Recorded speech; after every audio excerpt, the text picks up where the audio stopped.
What's going on, guys? My name is Wade with TechDaily, and in this video, we're going to be checking out the new Samsung Galaxy S21 Ultra. This is, of course, the biggest, most feature-packed, most expensive S21 in the lineup, and I'm really excited to see what it has to offer. Now, you might already know that the S21 Ultra this year also offers S Pen support, kind of like the Note series. And I've got the S Pen silicone case combo accessory here as well. So lots to check out, but first things first, let's just quickly unbox this phone and see what comes inside this new slim packaging. If you didn't already know, Samsung really minimized the box and included accessories for the entire S21 lineup this year. Inside the box here, the first thing we get is a little sheet that says Samsung on it, and underneath that is the phone itself. I obviously got mine in Phantom Black, which I think looks really cool. We'll set it to the side for just a second, and digging a little deeper inside the box, you can see that there's not much else that's included. There's a small little packet here with the SIM ejector tool attached to the outside, and inside you get a stack of paperwork and a USB-C cable, and that's it. Like I said, no other included accessories anymore, even on this super expensive S21 Ultra. So here is the phone itself once again, and if this matte black finish doesn't do it for you, there's also Phantom Silver and some exclusive colors like titanium, navy, and brown that are all made to order. So they'll take like 6 to 8 weeks to be delivered, but if you want something more unique, you can definitely have that with this phone. And for the most part, the new S21 Ultra looks kind of similar to previous Samsung flagship devices, but there are a couple of new features, add-ons, and interesting things worth mentioning. First off, in regards to the size, the S21 Ultra is the largest phone in the lineup this year by just a little bit. It's a 6.8-inch device, which certainly puts it on the upper end of the smartphone size spectrum. And if you're curious, here is what the Ultra looks like stacked up against the S21 Plus and the regular S21. Now, interestingly enough, the difference isn't so drastic up against the S21 Plus. That phone is 6.7 inches, so just a tiny bit smaller height-wise. But both these phones are pretty close, honestly. They're about the same width and thickness, obviously just big devices in general. You don't really get a difference until you jump down to the 6.2-inch S21. That phone feels almost small in comparison, though it's still kind of big in its own right. And really this year, with all these phones being well above 6 inches, you're kind of stuck deciding between a big device or a really big device. That's pretty much the lineup this time around. Up front, the S21 Ultra obviously shares the same center hole punch camera cutout design and super slim bezels that we've seen on plenty of other Samsung flagships before, but one other interesting design cue worth noting is that the Ultra actually has a slight curve to the front glass and display, and that's not something you get on the regular S21 or S21 Plus. It's super subtle just along the edges. You might not even notice if you didn't know to look for it, and fortunately, to me, it doesn't feel too different in the hand. I don't find myself like accidentally touching the display on either side because of it. I know not a lot of people like the curved edge on the smartphone displays nowadays, so that's why I wanted to mention it, but to me, I think it's subtle enough to not really be an issue. Around back, the S21 Ultra gets an all-glass rear panel. You get that on the S21 Plus as well, but not on the cheaper regular S21. On this phone though, it's not any nicer or more premium of a material. It's the same sort of soft matte finish frosted glass that we've seen before, and the rest of the phone, the outside edge and the frame, that's a polished aluminum, which I think looks really nice. And that is the same material and design as the entire rest of the S21 lineup. So all in all, you're not really getting any better materials or a different design in going with the Ultra. It's pretty much the same Samsung flagship you're familiar with and that you'd get with most other models as well. Taking a look around, there's nothing on the left side of the phone there, not much up top either, just some microphone holes. On the right are your usual power and volume buttons. On the bottom, there's a SIM card tray that's just a SIM card tray now, no expandable storage here on these phones anymore, which is kind of a bummer. There's the USB-C charging port and speaker down there as well. Up front, there's a secondary speaker in the earpiece for stereo sound, and the out loud listening experience on this device is really great. Here's a quick sample so you can get an idea.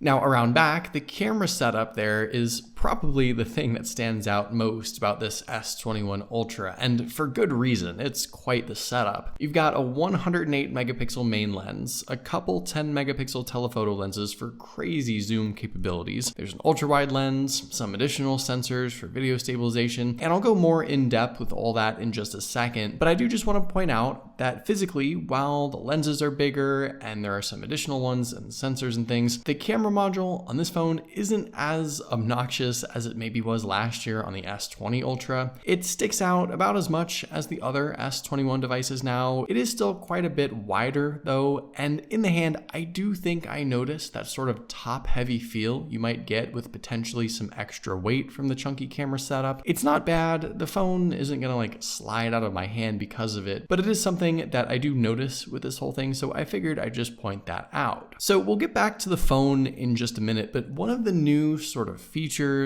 or supported accessories, I guess, with the S21 Ultra this year is the S Pen. And this is an interesting potential addition to say the least. Now, you don't get an S Pen with the S21 Ultra. You have to go out and buy it separately. It costs like $40 just for the pen itself. For $70, you can get a pen and case combo like this, which might make a little more sense. This is the silicone cover case directly from Samsung, and inside the package, you get the case itself, obviously, the new rather large S Pen to go with it, and actually sort of hidden inside the box, there's also an additional S Pen tip and removal tool, so don't forget to look out for that before throwing away the box. And there's also this little diagram that shows you how to insert and remove the S Pen from the case, which to be honest was more helpful than I thought because the setup maybe isn't as intuitive as I would have liked. The case itself is just your average silicone protective case. It's a soft touch rubbery material with a hard inner shell, and it pops on the phone pretty easily. All in all, a decent case setup that I think offers plenty of protection for the phone itself, so no complaints there. And on the side of the case is where you can store the S Pen. Now the S Pen only goes in the case one way, tip down, inserted first, and then you kind of click the top end into place. If you try to put it in any other way, it obviously just doesn't work. And what's kind of weird is that the S Pen isn't totally round, it has a flat profile, but if you put it in the case adjacent to how it should go in, a little crooked maybe, it's suddenly more difficult to pull back out again, so that's a little weird. Now, the whole case and S Pen setup obviously adds quite a bit of size and bulk to an already quite large device. The width of this whole setup is just crazy now. It sort of feels like you're holding a whole book in your hand. And to be totally honest, the whole thing is fine. I don't have a lot of complaints about it, but I think this whole thing is probably best set up for left-handed folks. Obviously, the pen is on the left side of the case when you're looking at the phone from the front. And for someone right-handed like me, I haven't really found the fastest way to sort of get the S Pen out and start writing. I either have to crisscross my hands or shuffle everything around, or maybe start with the phone turned around completely. It's a little awkward, but it's probably the first time a right-handed person has ever felt inconvenienced by something. I guess I can kind of feel for left-handed people after this experience. Now, this new S Pen obviously is quite a bit larger than the S Pen on the Note 20, for example. This thing is almost the size of like a regular pen or pencil, really. It's got that flat profile, like I mentioned, which I think makes it a little more comfortable. There's no top clicky button or anything there. There is, however, a clickable side button, but it actually has far less functionality than you might expect, which I'll explain in a second. The tip is a very sharp, pointed, pressure-sensitive setup, and all in all, it's the stylus setup you'd expect from Samsung. There's no real surprises here. As far as the features and functionality, with the S21 Ultra, it's basically identical to the Note series. You've got the shortcut panel that pops up when the phone recognizes that the pen is nearby, and you have quick access to written notes, a coloring book, Smart Select, AR Doodle, Translate, live messages, all the usual S Pen stuff you already know and love. It looks to be all the same as the Note series. You can also, of course, just utilize the S Pen to tap, touch, and swipe your way through the phone as well, which I know a lot of people like to do. And the writing experience is smooth, fast, and accurate, just like you'd expect. The stylus is, of course, made for the phone and vice versa, so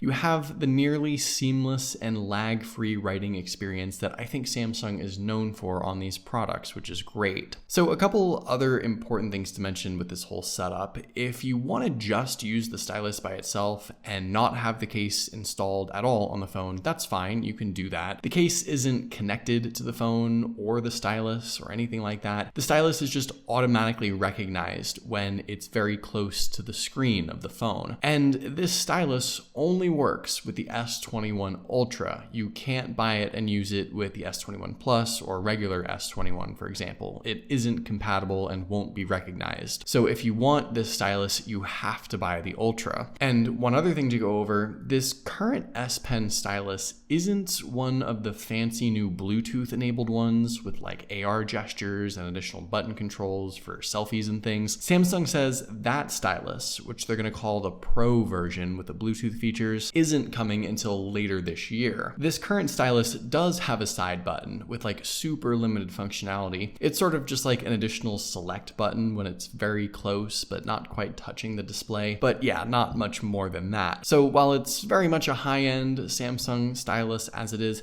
it isn't the totally smart, really fancy Bluetooth stylus from the current generation Note devices. All in all, this is an interesting, if not sort of confusing add-on for this device. I'm not quite sure at this point if it's worth it. I'll have to use it a bit more, but in my eyes, this add-on I think might be signaling the end of the Note series altogether, which I think is kind of a shame. So jumping back to the phone itself here, there are just a couple of other things I do want to go over. First off, the massive 6.8-inch display is a dynamic AMOLED panel that offers both 120Hz and 1440p resolution simultaneously. If you remember last year, the Samsung phones that offered a high refresh rate option and 1440p resolution, like the S20s, they made you choose one or the other. This year, the S21 Ultra allows to have both at the same time, and I think this is just a phenomenal looking display with all the highest settings enabled. You get a 3200 by 1440 resolution at 515 pixels per inch, 1500 nits of max brightness, and it's probably the best display setup on the market right now, given everything it offers. While it is a shame that the lower S21 and S21 Plus devices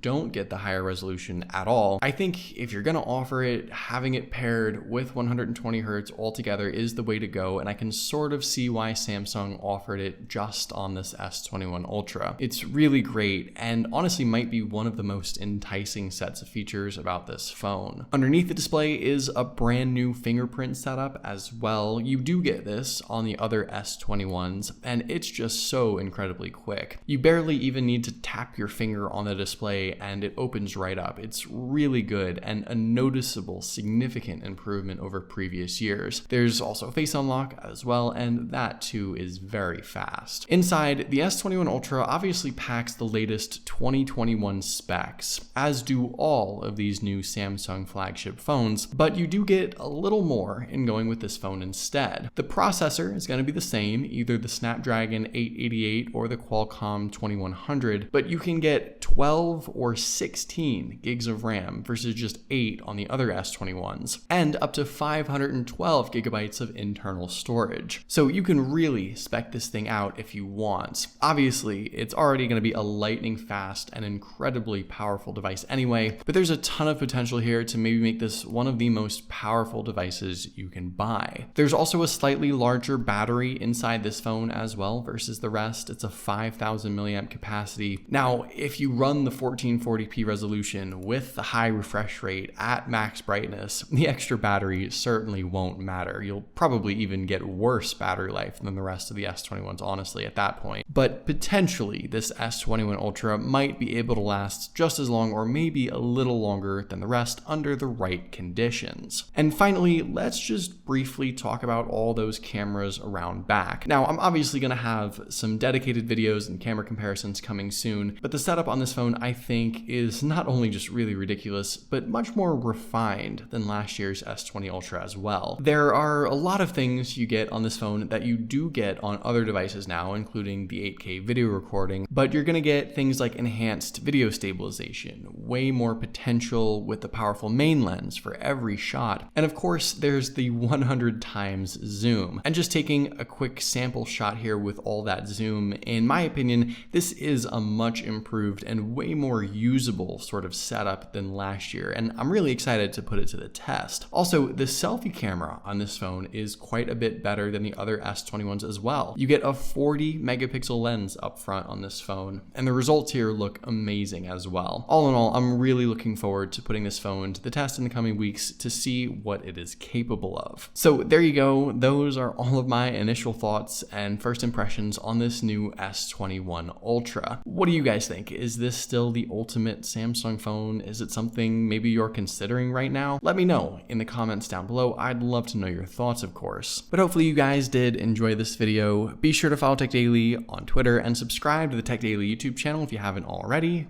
and I'll see you guys later.